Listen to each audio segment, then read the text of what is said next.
सनातन को बीमारी बताने वाले उदयनिधि स्टालिन को टांग कर ले गई पुलिस। मंच से एक्ट्रेस तृषा पर की ऐसी टिप्पणी, खौल उठा सीएम विजय का खून। खुद को कहते हैं औरतों का मसीहा, लेकिन औरतों के अपमान से नहीं आते बाज। सत्ता से बेदखल होने के 100 दिन के भीतर ही बढ़ गई बेचैनी, पुलिस तोड़ेगी अब लाठी। पहले शशिकला, फिर विजय की पत्नी और अब एक्ट्रेस तृषा। औरतों को क्यों घसीट लाते हैं उदयनिधि स्टालिन? किसानों के नाम पर तमाशा करना पड़ा भारी।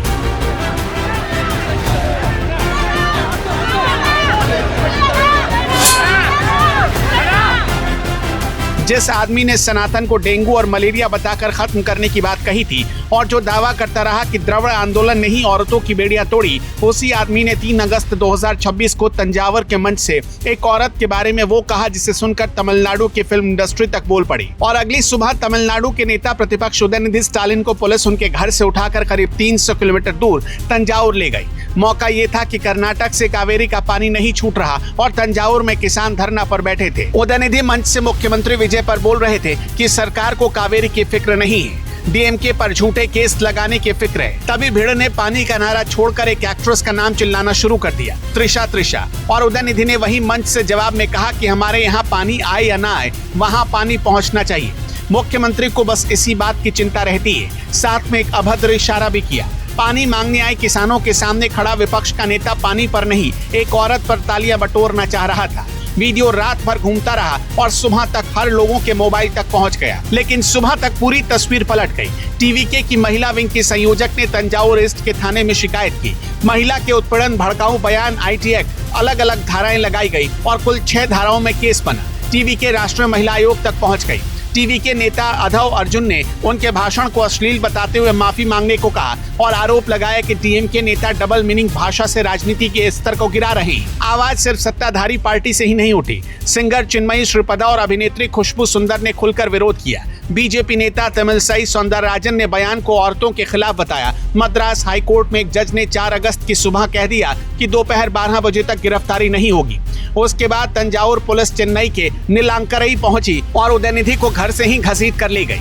विरोध कर रहे डीएमके कार्यकर्ता भी हिरासत में ले लिए गए। गिरफ्तारी के बीच उदयनिधि का जवाब ये था कि क्या उन्होंने कुछ गलत कहा और क्या उन्होंने किसी का नाम लिया, यानी नाम नहीं लिया इसलिए बात ही नहीं बनती। पूरा तमिलनाडु समझ गया कि इशारा किसकी तरफ था, सिर्फ बोलने वाले को ही नहीं पता चला। वाह, क्या गजब तमाशा बना कर रखा है उदयनिधि स्टालिन ने। बाद में सफाई देते हुए उन्होंने कहा कि जनता खुद तय कर ले कि उन्होंने क्या कहा। माफी शब्द इस बार भी उनके मुंह से नहीं निकला।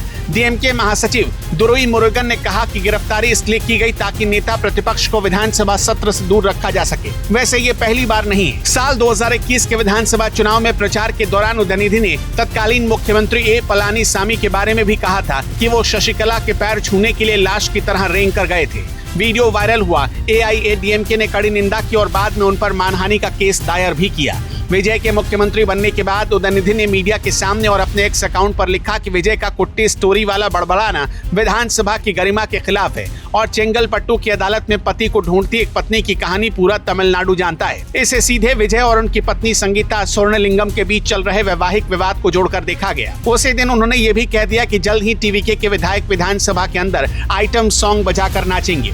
शशिकला से लेकर विरोधी की पत्नी तक और आइटम सॉन्ग से लेकर तृषा तक, निशाने पर हर बार एक ही चीज रही, सामने वाले मर्द को गिराना है तो उसके साथ जुड़ी औरत को घसीट कर ले आओ। उदयनिधि स्टालिन इसी फॉर्मूले पर चलते रहे। ये वही आदमी है जिसने 2023 से मंचों पर बोलना शुरू किया कि सनातन ने औरतों को गुलाम बनाया और द्रविड़ विचार ने उन्हें आजाद कराया। ये वही शख्स है जो सनातन को डेंगू और मलेरिया तक बता चुका है। खैर, उस बयान पर जम्मू कश्मीर, उत्तर प्रदेश, राजस्थान, बिहार, महाराष्ट्र और कर्नाटक तक में केस दर्ज हुए। सुप्रीम कोर्ट ने भी नोटिस भेजा। फिर भी उन्होंने माफी मांगने से साफ इनकार करते हुए कहा कि वो करुणानिधि के पोते हैं और पीछे नहीं हटेंगे।